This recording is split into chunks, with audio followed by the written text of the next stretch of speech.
प्यारे बच्चों, अगर आप भी क्लास 12th में हैं और 2027 में क्लास 12th का बोर्ड एग्जाम देने जा रहे हैं, है ना, तो ये वीडियो आपके लिए होने जा रहा है। इस वीडियो में हम बात करेंगे कि आप फिजिक्स में 95 प्लस स्कोर कैसे करें। ठीक है बच्चों, तो वीडियो को अंत तक जरूर देखिएगा और अपने फ्रेंड से भी शेयर कीजिएगा। चलिए, सबसे पहले हम लोग यहाँ पे बात करने जा रहे हैं कि how to score 95 plus in your physics examination, जहां पे मैंने आपके लिए पूरा का पूरा कुछ रोड मैप तैयार किया है। अगर आप बिल्कुल बिगिनर है बच्चों, अगर आप बिल्कुल बिगिनर हैं, आप फ्रेश स्टार्ट कर रहे हैं, तो सबसे पहले आप फिजिक्स स्टार्ट करने से पहले कुछ पर्टिकुलरली चैप्टर है जो आप जरूर कर ले। जैसे क्लास 11th के का आप मैथमेटिकल टूल्स, मैथमेटिकल टूल्स आप जरूर क्लियर कर ले ना।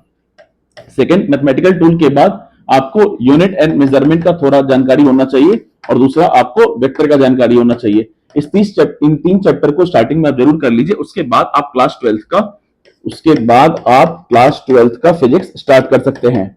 ठीक है बच्चों, तो पहला जो वीक है ना, वो आप इसके लिए रखिए। ठीक है बच्चों, चलिए नेक्स्ट हम लोग बात करेंगे यहाँ पे ना कि फर्स्ट वीक में आपको करना क्या है। तो फर्स्ट वीक में यहाँ पे जो अपना फिजिक्स का जो पहला चैप्टर है वो है अपना का electric charge and field. Electric charge and field में आप लाइन बाय लाइन एनसीईआरटी को पढ़े, एनसीईआरटी एग्जांपल्स को सॉल्व करें और यहाँ पे इसके एक्सरसाइज को आप डेली सॉल्व करें। एटलीस्ट 20 एमसीक्यूज आप एक वीक में जरूर टच करें। ठीक है बच्चों, सेकंड जो है आपको इसमें फॉर्मूला आपको बनाना है ना, और 30 न्यूमेरिकल्स आपको क्या करना है, प्रैक्टिस करना है। ये आपका फर्स्ट वीक का टारगेट होने जा रहा है। ठीक है बच्चों,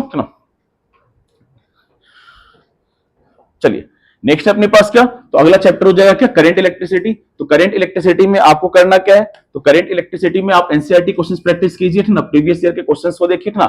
वीक थर्ड जो है ये आप टोटली करंट इलेक्ट्रिसिटी के लिए रख लेते ना। करंट इलेक्ट्रिसिटी में आप एनसीईआरटी के क्वेश्चंस को करें, उसके पीवाईक्यूज को करें ना।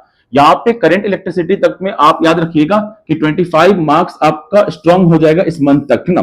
25 मार्क्स आपका यहाँ तक में स्ट्रांग हो जाने वाला है।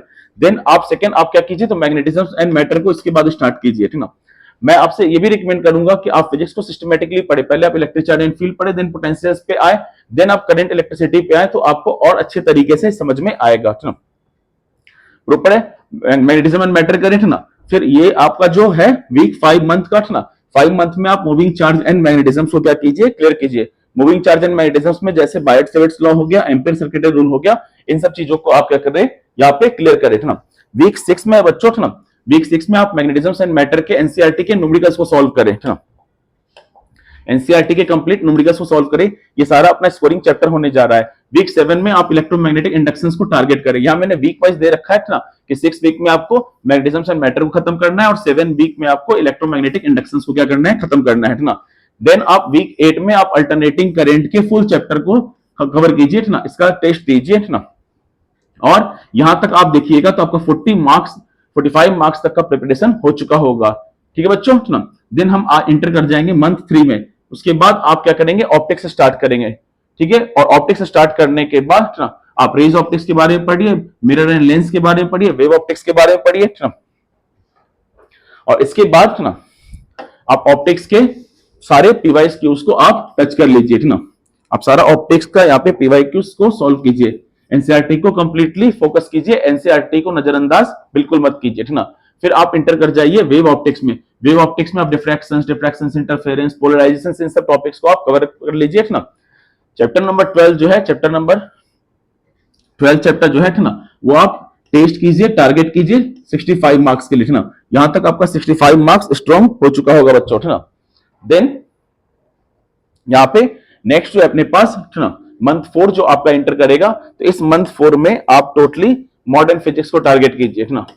मॉडर्न फिजिक्स में आप dual nature of radiation and matter को टारगेट कीजिए, एटम एंड न्यूक्लियाई को टारगेट कीजिए ना। ये सारा आप मंथ 4 में आप इंटर कर लीजिए ना। देन आप सेमीकंडक्टर इलेक्ट्रॉनिक्स डिवाइस को आप टारगेट कीजिए। ठीक है बच्चों, यहां तक आपका 80 मार्क्स का कंप्लीट तैयारी हो चुका होगा ना। ठीक है, इसके बाद आप हाई स्कोर बूस्टर वीक बनाइए ना।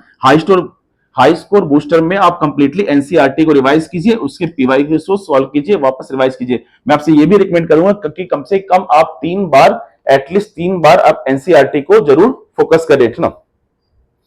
ठीक है बच्चों ना, चलिए नेक्स्ट है अपने पास ना।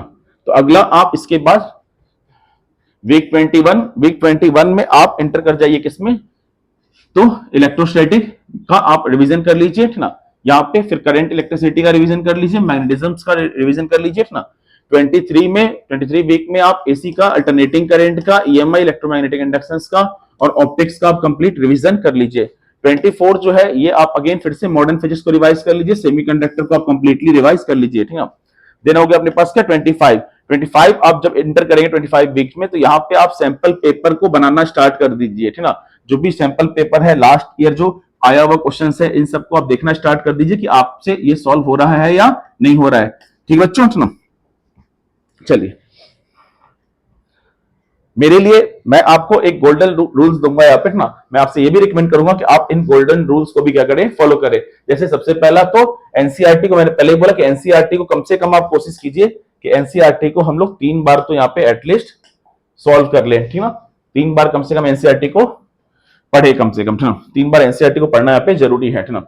हर एक चैप्टर का एक फॉर्मूला सीट आप जरूर बना लीजिए। मैं ये भी करूंगा कि जो भी आप पढ़ते हैं क्लास में, ठीक ना, क्लास नोट्स में जो भी आप पढ़ते हैं उसका आप शॉर्ट नोट्स, ठीक ना, शॉर्ट नोट्स आप जरूर बना लीजिए। शॉर्ट नोट्स आपका एग्जामिनेशन के पॉइंट ऑफ व्यू से आपको रिविजन्स में बहुत ज्यादा हेल्प करेगा, ठीक है बच्चों, ठीक ना।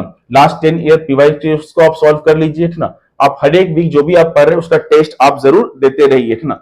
डेली आप एटलीस्ट टारगेट कीजिए, इसके बाद आपको डेली कम से कम 20 न्यूमेरिकल्स को तो टच करना है हर एक चैप्टर से, ठीक है, ठीक ना। मैं आपको एक वीडियो ये भी बना दूंगा कि कौन सा चैप्टर का ज्यादा वेटेज होगा, जैसे कि ऑप्टिक्स आपका ज्यादा वेटेज है और इलेक्ट्रोस्टैटिक आपका उसका वेटेज ज्यादा है।